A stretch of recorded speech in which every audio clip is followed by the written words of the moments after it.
ఒక girl friend ని maintain చేయడమే కష్టంగా మారుతున్న ఈ రోజుల్లో ఒకరికి ఇద్దరు ప్రియురాలని మెయింటైన్ చేశాడు ఆ వ్యక్తి. సందీప్ చౌహాన్ వయసు 27 సంవత్సరాలు. ఇతను ఉత్తరప్రదేశ్ జబల్పూర్ పోలీస్ స్టేషన్ పరిధిలో ఉన్న ఇస్మాయిల్పూర్ లో ఉంటున్నాడు. పుస్తకాలలో ఉండే సబ్జెక్ట్ కు పెద్దగా కనెక్ట్ అవ్వకపోయినా ప్రేమ అనే సబ్జెక్ట్ కు మాత్రం బాగా కనెక్ట్ అయిపోయాడు ఈ సందీప్. అందుకే ఏకంగా ఎట్ ఏ టైం ఇద్దరు ప్రియురాలని సెట్ చేసుకున్నాడు. అది కూడా ఒకరికి తెలియకుండా మరొకరిని పడేశాడు. చొక్కా మార్చుకున్నంత ఈజీగా మనసును మార్చుకునేవాడు ఈ సందీప్. అంటే ఆ టైంలో తను ఏ ప్రియురాలి దగ్గర ఉంటే ఆమెకే ఆ టైంలో తన మనసులో చోటిచ్చేవాడు మరి. ఇక ఓ ప్రియురాలి దగ్గర నుండి మరో ప్రియురాలి దగ్గరకు వెళ్లేసరికి మళ్ళీ మనసు ఆమె మీదకు వెళ్లేది. అలా 2 in 1 ప్రియుడిలా ఇద్దరు ప్రియురాల దగ్గర డబుల్ రోల్ ప్లే చేస్తూ అంది వచ్చిన అందాలు అందుకోపోతే జీవితం వ్యర్థం పార్ట్ 1 పుస్తకాన్ని రాయటం మొదలుపెట్టాడు. ఇక ఈ పుస్తకంలో హీరో ఈ సందీప్ నే, హీరోయిన్లు తన ఇద్దరు ప్రియురాళ్లే. ఇక్కడ ట్విస్ట్ ఏంటంటే ఈ స్టోరీలో విలన్లు కూడా మనం హీరోయిన్లుగా చెప్పుకుంటున్న ఈ సందీప్ గర్ల్ ఫ్రెండ్స్ నే. సందీప్ స్వీట్ మెమరీస్ లో విలన్లు అతని గర్ల్ ఫ్రెండ్స్ నే. అదెలాగో చెప్పుకోబోయే ముందు అసలు ఈ ముగ్గురు ఎలా లవ్ లో పడి శత్రువులయ్యారో తెలుసుకుందాం. ఈ సందీప్ చిన్న చిన్న పనులు చేస్తూ తన పక్క ఊరైన మొల్లాపూర్ కి పని నిమిత్తం వెళ్లేవాడు. ఇక అక్కడ అతను తన ఇద్దరు గర్ల్ ఫ్రెండ్స్ ని కలిశాడు. మొల్లాపూర్ లోనే ఈ ఇద్దరు అమ్మాయిలు ఉండేవారు. ఇక సందీప్ పనుల కోసం ఆ ఊరికి వెళ్తున్న క్రమంలోనే ఈ ఇద్దరు అతనికి పరిచయం అయ్యారు. అయితే ఆ ఇద్దరు కూడా ఒకేసారి సందీప్ కి నచ్చేశారు. అందుకే ఆ ఇద్దరిని కావాలి అనుకున్నాడు మరి. నా హృదయం చాలా విశాలమైనది, అందుకే అందులో మీ ఇద్దరికి చోటిస్తా అంటూ ఎట్ ఏ టైం ఇద్దరిని లైన్ లో పెట్టడం స్టార్ట్ చేశాడు. అయితే ఒకేసారి ఇద్దరు ప్రియురాళ్ల దగ్గర ఉండాలంటే సందీప్ కి ఇబ్బందిగా అనిపించింది. అందుకే రిస్క్ ఎందుకని ఒకరి తర్వాత మరొకరిని పడేయాలి అని 1 by 1 వెళ్ళాడు. అనుకున్నట్లే ఆ ఇద్దరిని ప్రేమలోకి దింపి ఆ తర్వాత ఈ ఉక్కు రాగం మొదలుపెట్టి శృంగార రాగం దగ్గరకు వచ్చి ఇక అక్కడి నుండి కదలలేకపోయాడు. ఇక అక్కడే పర్మనెంట్ గా ఉండి తన శరీరానికి పట్టిన శృంగార తపన మొత్తం తీర్చుకోవాలి అనుకున్నాడు. అయితే సందీప్ ఇద్దరు గర్ల్ ఫ్రెండ్స్ ని మెయింటైన్ చేస్తున్న విషయం సందీప్ ఫ్యామిలీకి తెలిసింది. దీంతో వారు అంతా అతన్ని తిట్టారు.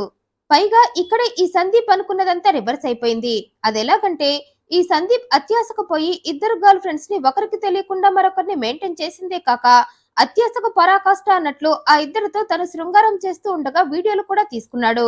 ఇక వాటిని అడ్డం పెట్టుకుని ఇద్దరు ప్రియురాళ్లతో ఆట మొదలు పెట్టాడు. ఇద్దరితో ఫుల్ గా కోరికలు తీర్చుకొని ఆ తర్వాత నుండి వాళ్ళ నగ్న వీడియోలు వాళ్ళకి పంపి ఇద్దరు ప్రియురాలని బ్లాక్ మెయిల్ చేయటం మొదలుపెట్టాడు. అడిగినప్పుడల్లా అడిగినంత డబ్బు ఇవ్వాలంటూ ఇద్దరిని డిమాండ్ చేశాడు. లేకపోతే మీ నీలి చిత్రాలను మీ ఫ్యామిలీ మొత్తానికి 70 mm స్క్రీన్ లో చూపిస్తా అని బెదిరించాడు. దీంతో ప్రియురాళ్ళిద్దరూ వణికిపోయారు. ఆ వీడియోలు బయటకు వస్తే తమకు సమాజంలో బ్రతికే ఉండదు అనుకున్నారు. అందుకే తామిళ్లల్లో తామే దొంగలయ్యి ప్రియుడు అడిగినప్పుడల్లా డబ్బిస్తున్నారు. అయినా సందీప్ ఇద్దరిని వదల్లేదు.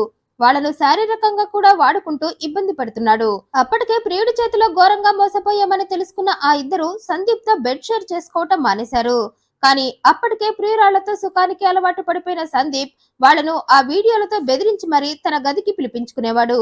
అయితే ఇక్కడే సందీప్ మోసం ఇద్దరు ప్రియురాళ్ళకి తెలిసింది. ఓ రోజు సందీప్ ఓ ప్రియురాలతో గడుపుతూ ఉండగా మరో ప్రియురాలి దగ్గర నుండి ఫోన్ కాల్ వచ్చింది. దీంతో సందీప్ ఆ కాల్ మాట్లాడుతూ పని ఆపేసి హడావిడిగా బయటకు వెళ్లిపోయాడు. దీంతో గదిలో ఉన్న ప్రియురాలికి డౌట్ వచ్చి సందీప్ శృంగారంలో ఉంటే పక్కోడి ప్రాణం పోతున్నా పక్కకు కూడా చూడడు, అలాంటి వాడు ఇలా వెళ్లిపోతున్నాడేంటా అని అప్పటి నుండి సందీప్ గురించి ఆరా తీయగా అతని రెండవ ప్రియురాలి విషయం ఆమెకు తెలిసింది. ఆ రోజు తనతో గడుపుతూ ఉండగా రెండో ప్రియురాలు డబ్బిస్తారా అని కాల్ చేయటంతో ఆ డబ్బు కోసం హడావుడిగా ప్రియుడు వెళ్లిపోయాడని తెలిసి వెంటనే వెళ్లి ఆమెను కలుసుకుంది. ఇక ఇద్దరు కలుసుకున్నాక అది వరకే ఇద్దరు ఒకరికి ఒకరు పరిచయం ఉండటంతో నువ్వేంటి ఇలా అంటూ మాటలు కలుపుకొని సందీప్ విషయం చర్చించుకున్నాక తామిద్దరం మోసపోయామని తెలుసుకున్నారు. సందీప్ ఒకే ఊళ్ళో పక్క వీధుల్లో ఉండే తామిద్దరినే లైన్ లో పెట్టాడని తెలుసుకుని షాక్ అయిపోయారిద్దరు. పైగా సందీప్ తామిద్దరిని బ్లాక్ మెయిల్ చేస్తున్న విషయం ఒకరికొకరు చెప్పుకోవటంతో ఇక ఇద్దరి పక్క ఒకటే అయ్యి తమని బెదిరించి హింసిస్తూ పైశాచిక సుఖం అనుభవిస్తున్న సందీప్ చాప్టర్ ని క్లోజ్ చేయాలి అనుకున్నారిద్దరు. అందుకే సందీప్ ప్రియురాలిద్దరూ చేతులు కలిపి అతని చీటీ చింపేయాలని ఆగస్టు 26న ఇద్దరు ప్రియురాళ్లు అతనికి ఫోన్ చేశారు. నీకు మేం ఇద్దరం ప్రియురాళ్లమని మాకు ఇప్పుడే తెలిసింది. అయితే తెలిసినా మాకు నీ మీద కోపం రావట్లేదు. కారణం నువ్వు మగాడివి, నీకు ఎంతమంది ప్రియురాళ్ళైనా ఉండొచ్చు, తప్పు లేదు అంటూ సందీప్ పనికి వత్తాస పలికారిద్దరు. ఇక ఇప్పుడు ఎలాగో సీక్రెట్ బయటపడిపోయింది కదా, ఇంకా ఒకరి తర్వాత మరొకరిని కలవటం ఎందుకు, డైరెక్ట్ గా ఇద్దరిని ఒకేసారి కలవచ్చు కదా అన్నారు. ఇక ప్రియురాళ్ళిద్దరూ ఇచ్చిన సపోర్ట్ చూసి రెచ్చిపోయాడు సందీప్. మీ ఇద్దరి మధ్య ఇంత అండర్స్టాండింగ్ ఉన్నప్పుడు నేనెందుకు తగ్గుతా అంటూ మన ముగ్గురం ఎప్పుడు కలుద్దామని అడిగాడు. ఆగస్టు 26న కలుద్దామన్నారు ప్రియురాళ్ళిద్దరూ. ఎక్కడికి రావాలి అని ప్రియుడు అడిగితే మొల్లాపూర్లో ఉన్న చెరుకు తోట దగ్గరకు రమ్మని చెప్పారిద్దరు. నీకోసం అక్కడ 26న రాత్రి ఇద్దరం అక్కడ ఎదురు చూస్తా ఉంటామన్నారు. ఇక ఆ రాత్రంతా నీదే అంటూ సందీప్ ని రెచ్చగొట్టడంతో పిచ్చెక్కిపోయి ఊగిపోతూ సందీప్ ఆ రోజు రాత్రి చెరుకు తోట దగ్గరకు వెళ్ళాడు. ఇక అప్పటికే ప్రియురాలిద్దరూ కూడా సందీప్ కథ ముగించాలని అందుకోసం చైనా టార్చ్ ని సెలెక్ట్ చేసుకున్నారు.